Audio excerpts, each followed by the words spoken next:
තරුණ භික්ෂුන් වහන්සේ නමක් තමයි මේ ප්‍රශ්නය අපට යොමු කරන්නේ. මේ ස්වාමීන් වහන්සේ ප්‍රකාශ කරන විදිහට ස්වාමීන් වහන්සේ ඊ타ත්ම ශ්‍රද්ධාවෙන් මේ ගමන මේ භවය නිරුද්ධ කිරීම උදෙසා ස්වාමීන් වහන්සේ ලෞකික ලෝකයේ තුල ඇති සියලු සැප සම්පත් අතහැර පැවිදි භාවයට පත් වෙනවා. වීරය දරනවා. නමුත් මාස ගණනාවක් අවුරුද්දක් පමණ කාලයක් ලං වෙද්දී උන්වහන්සේට දැනෙනවා අපේ ස්වාමීන් වහන්සේ තමන්ගේ බලාපොරොත්තු ඉෂ්ට නොවන බව. අපේ ස්වාමීන් වහන්සේ මේ තරුණ භික්ෂුන් වහන්සේට නැවතත් සිතෙන්නට පටන් ගන්නවා සිවුර හැර යන්නට, ලෞකික ජීවිතය තුළ නැවතත් ස්ථාපිත වන්නට. අපේ ස්වාමීන් වහන්සේ මෙසේ සිටීම යහපත්ද? අපිට ප්‍රශ්න යොමු කරපු මේ තරුණ ස්වාමීන් වහන්සේට පමණක් නොව අපේ ස්වාමීන් වහන්සේ බොහෝ දෙනෙකුට ඇති ප්‍රශ්නයක් මෙය. ස්වාමීන් වහන්සේ අවසරයි අපිට මේ පහදා දෙන්න.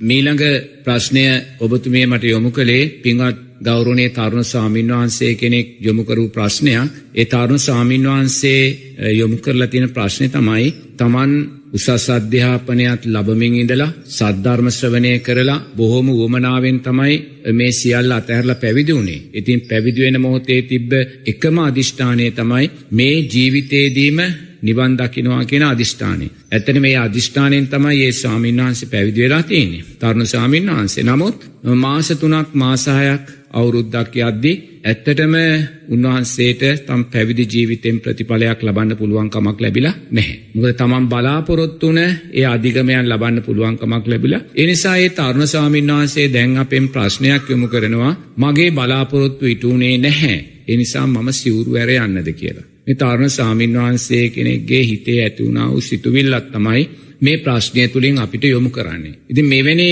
ප්‍රශ්න තියෙන තවත් අප්‍රමාණ තරුණ ස්වාමීන් වහන්සේලා සංඝ සමාජය තුල ජීවත් වෙන්න පුළුවන්. මොකද අපි පැවිදි වෙලා වඩාත් ඉක්මන්කාරීව අධිගමයන් බලාපොරොත්තු වුණොත් අනිවාර්යයෙන්ම අපිට මේ ව්‍යසනයට මුහුණ දෙන්න සිද්ධ වෙනවා. ඒ නිසා අපි මුලින්ම තේරුම් ගන්න ඕනේ පැවිදි වෙන්න පෙර ආතුව මේ ධර්ම මාර්ගය බුදුරජාණන් වහන්සේ මාර්ගයක් අපිට දේශනා කළා තියෙනවා. උතුම් නිවන් මාර්ගය හැටියට. නමුත් නිවන් මාර්ගය තෝරා ගන්න ඉස්සෙල්ලා පැවිදි වෙන ස්වාමින් වහන්සේ නමක් විසින් තමන්ගේ ගුරු ඇසුරෙහි පිරිය යුතු අප්‍රමාණ ධර්මතාවයන් තියෙනවා. වත්පිළිවෙත් තියෙනවා. ඉගෙනගත යුතු විනය ධර්මයන් තියෙනවා. ඒ වගේම සූත්‍රගත ධර්මයන් වේවා ඒ නායක ස්වාමින් වහන්සේ යොමු කරන කටයුතු වලට අපි යොමු වෙන්න අපි අවශ්‍යයි. ඒ පැවිදි ජීවිතේ නිවන් අවබෝධ කරගන්න ඉස්සෙල්ලා අපි හික්මීමක් ඇති කරගන්න එපා. ඒ බුදුරජාණන් වහන්සේ දේශනා කරපු ආකාරයට අපි පැවිදි ජීවිතයේ අධියරින් අධියර ඉදිරියට අරන් යන්න ඕනේ. එහෙම දෙයක් හිතන්නේ නැතුව අපි අර අධ්‍යාපන කටයුතුත් අතරමඟ දාලා මහා ඡන්දයකින් මම මාසෙන් රහත් වෙනවා, මම සුමානකින් රහත් වෙනවා, එහෙම නැත්නම් මම අවුරුද්දක් ඇතුළතදී සෝවාන් වෙනවා, මම මාස 6ක් ඇතුළතදී සකෘදාගාමි වෙනවා.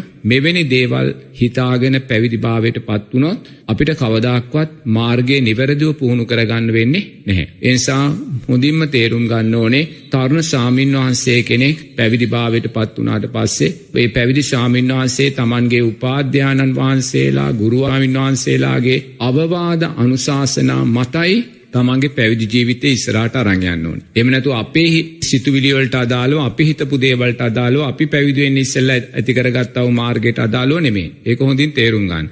ඒ නිසා අපි නිරතුරුවම අපේ වැඩිහිටි ස්වාමින් වහන්සේලාගේ අවවාද අනුශාසනා වලට ගරු කරමින්, ඒ උන්වහන්සේලා අපිට කියලා දෙනේ වත්පිළිවෙත්, බුද්ධ වන්දනාවන් සිද්ධ කරමින්, ඒ ආකාරයෙන් විනය ධර්මයන් හදාරමින් එහෙම යා යුතු ගමනක් තමයි අපිට යන්න තියෙන්නේ. ඒ නිසා කලබල වීම තුල අපි මේ සියලුම ධර්මතාවයන් දුර්වල කරගන්න පුළුවන්. ඒ නිසා අපි දක්ෂ වෙන්න ඕනේ. ඔබට ප්‍රශ්නේ විමසන ස්වාමින් වහන්සේ මාස 6ක්ද අවුරුද්දක් වෙන්න පුළුවන් සමහරට පැවිදි වෙලා. නමුත් උන්වහන්සේ බලාපොරොත්තු වෙන අධිගමයන් ජීවිතයට ලැබුණ නැති නිසා සිවුරු හැර යාම කියන කාරණේ නෙමෙයි කළ යුත්තේ. ඒක හොඳින් තේරුම් ගන්න.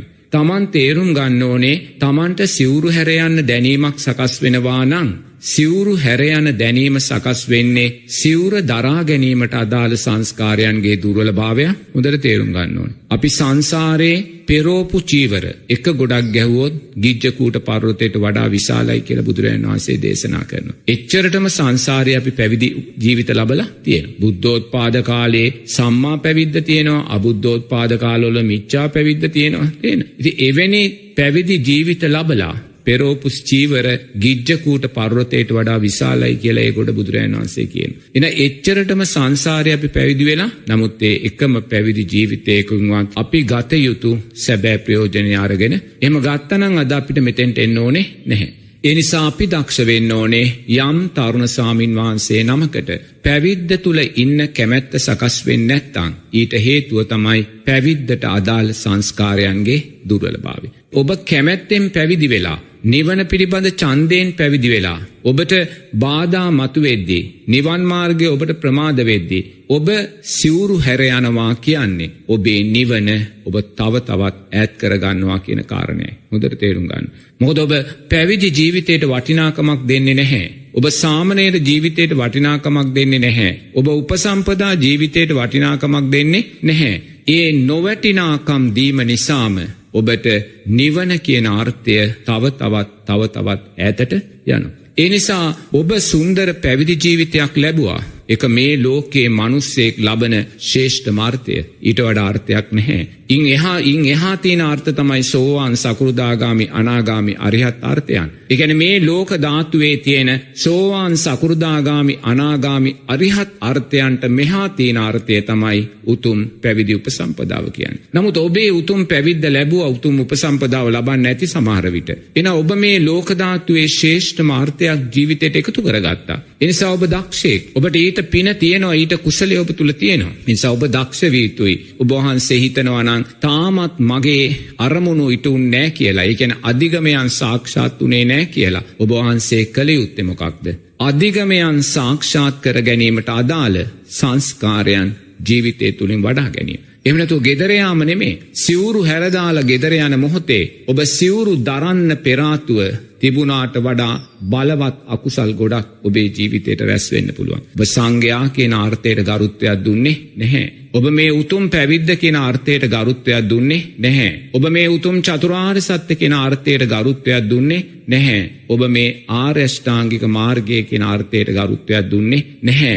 ඒ වගේමයි බුදුරජාණන් වහන්සේ දේශනා කරනවා ඔබට දින 7ක් තුල චතුරාර්ය සත්‍ය අවබෝධ කරගන්න පුළුවන් ඔබ දක්ෂෙක් නම්. ඉනුත් එහාට ගිහිලා සති 7ක් තුල චතුරාර්ය සත්‍ය අවබෝධ කරගන්න පුළුවන්. ඉනුත් එහාට ගිහිලා මාස 7ක් තුල චතුරාර්ය සත්‍ය අවබෝධ කරගන්න පුළුවන්. ඉනුත් එහාට ගිහිල්ලා ඔබ නිවැරදිවම මාර්ගය වඩා ගත්තොත් උපරිම අවුරුදු 7ක් ඇතුළත චතුරාර්ය සත්‍ය අවබෝධ කරගන්න. එහෙනම් බුදුරජාණන් වහන්සේටත් ඔබ අකීකරු වෙලා බුදුරජාණන් වහන්සේ කියද්දී උපරිම අවුරුදු 7ක් තුල කෙනෙක් චතුරාර්ය සත්‍ය අවබෝධ කරනවා කියලා ඔබ පැවිදි වෙලා මාස 6කින් චතුරාර්ය සත්‍ය අවබෝධ වුණේ නැහැ කියලා ගෙදර යන්න හදනවා නම් ඔබ එතනදී ධර්ම රත්නයටත් අගෞරව කරපු කෙනෙක් බවටයි පත් වෙන්නේ. ඒ නිසාම ඔබ පැවිදි වෙන්න පෙර ආතුව ඔබේ ජීවිතය තුල තිබ්බ අකුසල් වලට වඩා බලවත් අකුසල් කන්දක් රැස් කරගෙනයි ඔබ උපවැදි වෙලා ගෙදර ගියොත් ගෙදර යන්නේ. ඒ නිසා ඔබ දක්ෂ වෙන්න. ඔබ මේ ලෝක ධාතුවේ දුර්ලභම අර්ථය උතුම් පැවිද්ද ජීවිතයට ලැබුවා. සමහර විට ඔබ උතුම් උපසම්පදාවත් ලබන්නේ නැති. එය මේ ලෝකේ තවත් දුර්ලභ අර්ථයක්. ඒ නිසා ඔබට තවමත් ඒ උතුම් අධිගමයන් ප්‍රමාදනම් කාගේවත් වරදක් නෙමේ. එහි වරද ඔබේම අතීත අකුසල් සංස්කාරයන්ටයි. ඒ නිසා ඔබ කළ යුත්තේ විදර්ශනාව කියන කාරණය මොහොතක් පැත්තකින් තියලා කරුණා කරලා ඔබේ වත ශක්තිමත් කරගන්න. ඔබේ සීලය ශක්තිමත් කරගන්න. ඔබේ සම්මා සංකප්ප ශක්තිමත් කරගන්න. ඔබේ සම්මා වායාමයන් ශක්තිමත් කරගන්න. එහෙම කරන්න. නිසා මේක දාලා ගෙදර යෑම නෙමේ ප්‍රශ්නෙට මුල. චීවරේ දාලා ගෙදර ගියොත් අපි සම්මා සම්බුද්ධ ශාසන තව විශාල ප්‍රමාණයක් ප්‍රමාදී භාවයට පත් කරගත්ත කෙනෙක් බවට පත් වෙන්න පුළුවන්. ඒක හොඳින් තේරුම් ගන්න. අපි සම්මා සම්බුද්ධ ශාසනය හැල්ලුවට ගත්ත කෙනෙක් බවට පත් වෙන්න පුළුවන්. සම්මා සම්බුද්ධ ශාසනයට ආත්මගරුත්වය නොදුන් කෙනෙක් බවට පත් වෙන්න පුළුවන්. ඒ නිසා ඔබට ඔබේ පැවිද්ද කෙරෙහි යම් කලකිරීමක් තියෙනවා නම් දුර්වලභාවයක් තියෙනවා නම් ඒ අකුසල් සංස්කාරයන් හේතුවෙන් සකස් වෙන තත්ත්වයක්. ඒ නිසා එවැනි කෙනෙක් කළ යුත්තේ වඩාත් ශක්තිමත්ව වතට යොමු වෙන්න. ආරාමයේ තුල වතක් තියෙනවානේ, පන්සලක් තුල ආරාමයක් තුලනේ තමගේ නායක ස්වාමින් වහන්සේට, ගුරු ස්වාමින් වහන්සේට, අසනීප ස්වාමින් වහන්සේලාට දානශාලාව එතනින් ගියාම පිණ්ඩපාත මඩුවේ බෝධි වන්දනාවේදී බුද්ධ වන්දනාවේදී මේ සෑම තැනකම වතක් තියෙනවා. ඒ වත් ශක්තිමත්ව කරන්න. ඒ වත් ශක්තිමත්ව කරලා ඒ ශක්තිය කුසලයේ ශක්තිය ජීවිතයට ගන්න. නිරතුරු ඔබ ආරක්ෂා කරන සාමනීර සීලය වේවා උපසම්පදා සීලය වේවා ශක්තිමත්ව පුරන්න. ඒ තුලින් සම්මා වායාමයන් ශක්තිමත් කරගන්න. අන්න කළ යුතු දේ. ඒ නිසා දැන් සංසාරයේ ඔබ සිවුරු ගිජ්ජකූට පර්වතයට වඩා සිවුරු ගොඩ ගැහුවා. දැන් මේ ජීවිතේ සිවුරත් ඔබේ සිවුරු ගොඩට දාලා ඔබ ආයිමත් ගියා කියලා ප්‍රශ්න විසඳෙන්නේ නැහැ. ඒ නිසා ඔබ අදිෂ්ඨානයක් ඇති කරගන්න, චිත්තයක් ඇති කරගන්න, තෙරුවන් කෙරේ විශ්වාසයක් ඇති කරගන්න, මාර්ගය කෙරේ විශ්වාසයක් ඇති කරගන්න. බුදුරජාණන් වහන්සේ කියලා තියෙනවා උපරිම අවුරුදු 7ක් ඇතුළත මාර්ගය නිවැරදිව පුහුණු කළොත් චතුරාර්ය සත්‍ය අවබෝධ කරන්න පුළුවන් කියලා ඒ විශ්වාසයට එන්න. මාස 6න් සිවුරු හැර ගිහිලා තේරුමක් නැහැ. අවුරුද්දෙන් සිවුරු හැර ගිහිලා තේරුමක් නැහැ. ඒ නිසා ඔබ ශක්තිමත්ව වත තුල ශක්තිමත් වෙන්න. ඔබ ශක්තිමත්ව සෑම දවසකම ආරණ්‍ය තුල කෙරෙන බුද්ධ වන්දනාව තුල ශක්තිමත් වෙන්න. දැන් ඕනෙම ආරණ්‍යක බුද්ධ වන්දනාවක් සිද්ධ වෙනවා. පාන්දර 5ට නැත්නම් 4:00 ආයිමත් සවස 6ට ඕනෙම ආරණ්‍යක බුද්ධ වන්දනාවක් සිද්ධ වෙනවා. පැයක පැයකමාරක. කුටියක වේවා අපි තනියම බුද්ධ වන්දනාවක් කරනවා. ඒ නිසා මේ බුද්ධ වන්දනාව කියන කාරණය තාමත් ශක්තිමත්. උදේ හවස දෙවරුවේ කරන්නා වූ බුද්ධ වන්දනාව අපිව මාර්ගය තුල රඳවා තබන්න. අපේ සිත සංහිඳීමටපත් වෙන්න. කාමච්ඡන්දයන්ගෙන් අපේ සිත බැහැර කරලා තියන්න. මේ බුද්ධ වන්දනාව ඊටමත් ශ්‍රේෂ්ඨ වෙනවා. ඒ නිසා අපි මේ සියල්ලංගෙන් බැහැර වෙලා අපි භාවනා කරන්නයි ආවේ. මං මාස 6න් රහත් වෙනවා, මාස 3න් සෝවාන් වෙනවා. මෙවැනි ධර්මයන් බුදුරජාණන් වහන්සේගේ ධර්මයට එකඟ නැහැ. එනිසා අපි ගුරු ඇසුරටපත් වෙලා ඒ සම්මත සම්ප්‍රදායන් ඔස්සේ අපි ඉගෙන කියාගෙන ඒ වත් පිළිවෙස් සපුරාගෙන බුද්ධ වන්දනාවන් සිද්ධ කරලා විනය ධර්මයන් හදාරගෙන අපි ඉන්ද්‍රිය සංවරය ඇති කරගෙන අපි ආයුතු ගමන සංඝ සමාජය අපිට බුදුරජාණන් වහන්සේ දේශනා කළා තියෙනවා. ඒ නිසා මොනම හේතුවක් නිසාවත් ඔබ සෝවාන් ඵලයටපත් වෙන්න බැරි වුණා, රහත් ඵලයටපත් වෙන්න බැරි වුණා කියලා අඩු කාලයෙන් කලකිරීමෙන් සිවුරු හැර යන්න එපා. එහෙම කළොත් ඔබට පැවිද්ද තව තවත් ප්‍රමාද වෙනවා. අධිගමයන් තව තවත් කල්ප ගණන් ප්‍රමාද වෙනවා. ඒ නිසා ඔබ දක්ෂ වෙන්න. ඔබ ලැබුවා වූ මේ උතුම් පැවිදි ජීවිතය මේ ලෝක ධාතුවේ ශ්‍රේෂ්ඨම අර්ථයක් ජීවිතයක්. ඒ නිසා මේ පැවිදි ජීවිතය ඔය කලකිරීම බැහැර කරලා වතෙන් ශක්තිමත් කරගන්න. උදේ හවස කරන බුද්ධ වන්දනාවෙන් ශක්තිමත් කරගන්න. ඒ වගේම සම්මා වායාමයන්ගෙන් නිරතුරුව කුසල් පක්ෂය වඩමින්, නොකලා වූ කුසල් අලුතෙන් කරමින්, ඒ කියන්නේ තව තව වත් කරමින්, තව තව සීලය ශක්තිමත් කරමින්, තව තව මෛත්‍රිය ශක්තිමත් කරමින් ඔබේ කුසලයේ ශක්තිමත් කරගන්න. ඒ කුසල් ශක්තිය වැඩි වෙද්දී ඔබට සම්මා සතිය එන්නේ.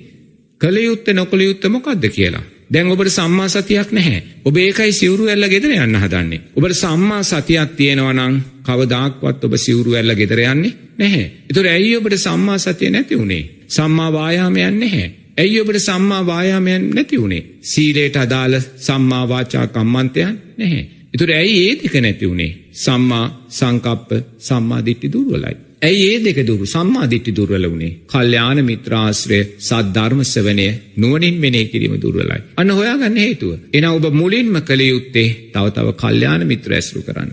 තව සද්ධර්ම ශ්‍රවණය කරන්න. සද්ධර්මයේ නුවණින් මෙනෙහි කරන්න. සංසාර බය දකින්න. සංසාර ගැඹුර දකින්න. කාමයන්ගේ නිසරුභාවය දකින්න. ගිහි ජීවිතේ පරිබෝධ බව දකින්න. එහෙම දකිද්දී ඔබට නැවත ගිහි ජීවිතයට යන්න හිත සකස් වෙන්නේ නැහැ. ඒ කියන්නේ සම්මා සතිය දුර්වල. සම්මා සතිය දුර්වල නිසායි ඔබට තාමත් පංච නීවරණ සහිත සිතක් තියෙන. ඒ හිත කාමච්ඡන්දයන්ගෙන් වෙලිලා ආයිමත් හිත දුවන්න කැමති කාමයන්ට, ආයිමත් හිත දුවන්න කැමති අලස බවට, විසිරුණු සිතකට, පංච නීවරණයන්ට. ඒ නිසා පැවිදි ජීවිතය කලකිරුණායි කියන කාරණයෙන්, අධිගමයන් ප්‍රමාදයි කියන කාරණයෙන් අපි කල යුත්තේ කලකිරලා සිවුරු ඇර නෙමේ. අපිට අපේ පැවිදි ජීවිත පිළිබඳ කලකිරෙනවා නම්, සිවුරු හැර යන්න හිතෙනවා නම්, ඊට මූලිකම හේතුව වෙන්නේ අපේ අකුසල් සංස්කාරයන්ගේ දුර්වලභාවය. නිසා ඒ ගෞරවනීය ස්වාමින් වහන්සේ දක්ෂ විය යුතුයි ඔබේ දක්ෂභාවය ඔබ විසින්ම විනාශ නොකරගන්න. ඒ නිසා ඔබේ දක්ෂභාවය ඔබ විසින්ම ශක්තිමත් කරගන්න නම් වත ශක්තිමත් කරගෙන, මෛත්‍රිය සීලය ශක්තිමත් කරගෙන, නිරතුරුවම උදේ හවා ශක්තිමත් ආකාරයෙන් බුද්ධ වන්දනාවන් කරගෙන, බුදුගුණ භාවනාවන්, සමත භාවනාවන් ශක්තිමත් කරගෙන, ඔබ විදර්ශනාවට කලබල නොවී මාර්ගය තුල ශක්තිමත් වෙන්න ඔබට අදට වඩා සුන්දර පැවිදි ජීවිතයක් හෙට ජීවිතයට ලබා ගන්න පුළුවන් කියන විශ්වාසය මම මේ අවස්ථාවේදී විදර්ශනා රාත්‍රිය තුලින් ඇති කරලා දෙනවා.